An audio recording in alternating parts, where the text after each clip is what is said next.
Quand vous grandissez dans la vie, ce à quoi vous ressemblez compte pour les gens. Ça devient important pour vous parce que c'est important pour les autres. Pourquoi? Pourquoi votre apparence a de l'importance? Parce que s'il ne vous aime pas, alors qui le fera? S'il ne vous accepte pas, alors qui le fera? Et la peur que nous avons, c'est la peur de finir seul. Que nous ne soyons pas assez, nous commençons à nous changer nous-mêmes. Tant de personnes m'ont rabaissé en me disant « Nick, tu as l'air trop bizarre, personne ne veut être ton ami, tu ne peux pas faire ceci, tu ne peux pas faire cela. » Et je ne pouvais rien changer de ma situation, ou juste me coiffer un jour et tout irait bien. Ce n'est pas comme ça que ça marche. Je ne pouvais pas changer ma situation. Je ne pouvais pas me réveiller un jour et dire « Hey, donnez-moi des bras et des jambes. J'ai besoin de bras et de jambes. » C'était si dur parce que les gens me rabaissaient. Et j'ai commencé à croire que je n'étais pas assez. J'ai commencé à croire que j'étais un raté. Et que je ne serais jamais quelqu'un que les gens aimeraient ou que les gens accepteraient. Et c'était tellement dur. Je ressassais en boucle que je ne pouvais pas faire de foot comme les autres, que je ne pouvais pas faire de vélo et de skate et toutes ces choses. J'ai commencé à déprimer.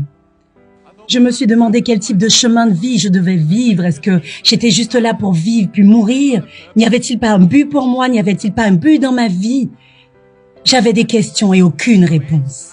Et j'ai demandé à ma mère et mon père pourquoi est-ce que ça m'arrivait. J'ai demandé au médecin pourquoi est-ce que ça m'arrivait. Ils ne savaient pas.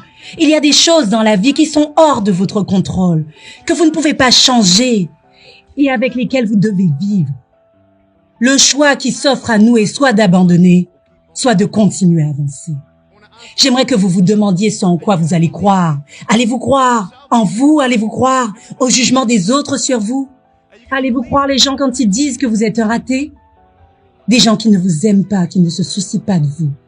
Je vais vous dire, la vie est intéressante, la vie est un voyage.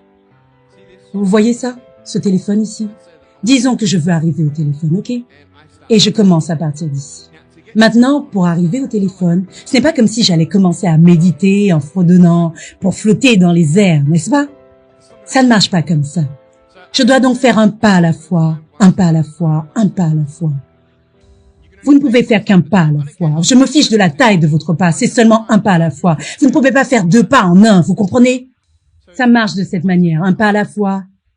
Et vous traversez des étapes dans cette direction, puis traversez des étapes dans l'autre direction.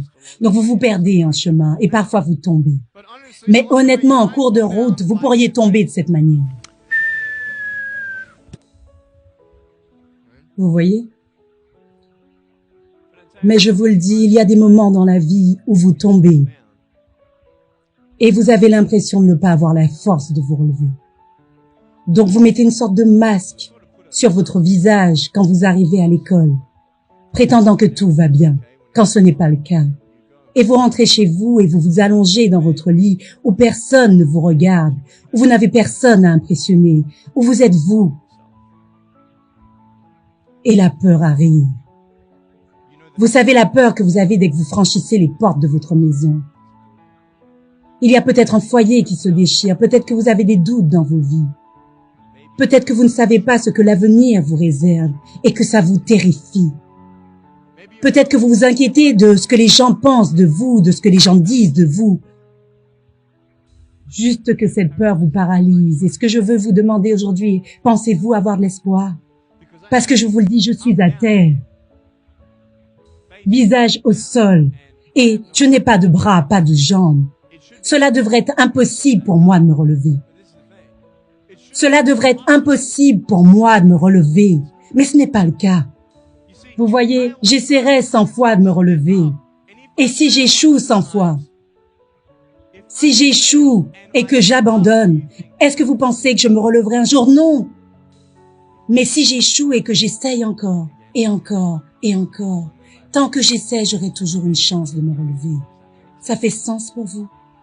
Et ce n'est jamais la fin, tant que vous n'avez pas abandonné.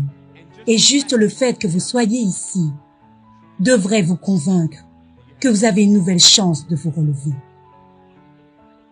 Il y a toujours de l'espoir. Je ne suis pas ici aujourd'hui pour vous dire que je comprends votre douleur. Je ne suis pas ici pour vous dire que je sais ce que c'est d'être maltraité. Je ne sais pas ce que ça fait d'être traité de gros et d'avoir un trouble alimentaire. Je ne sais pas ce que ça fait d'avoir un foyer brisé. Je ne sais pas ce que ça fait. Mais je sais ce que ça fait d'avoir le cœur brisé. Et je sais ce que ça fait d'être seul. Et je veux que vous sachiez que j'ai trouvé ma force en Jésus-Christ, que vous allez trouver votre force dans ce que vous trouverez qui vous anime. Mais je veux seulement que vous sachiez que ce n'est pas la fin. Ce que vous allez devenir a de l'importance. Alors allez vous sortir de là plus fort. Et vous trouverez cette force pour vous relever comme ceci.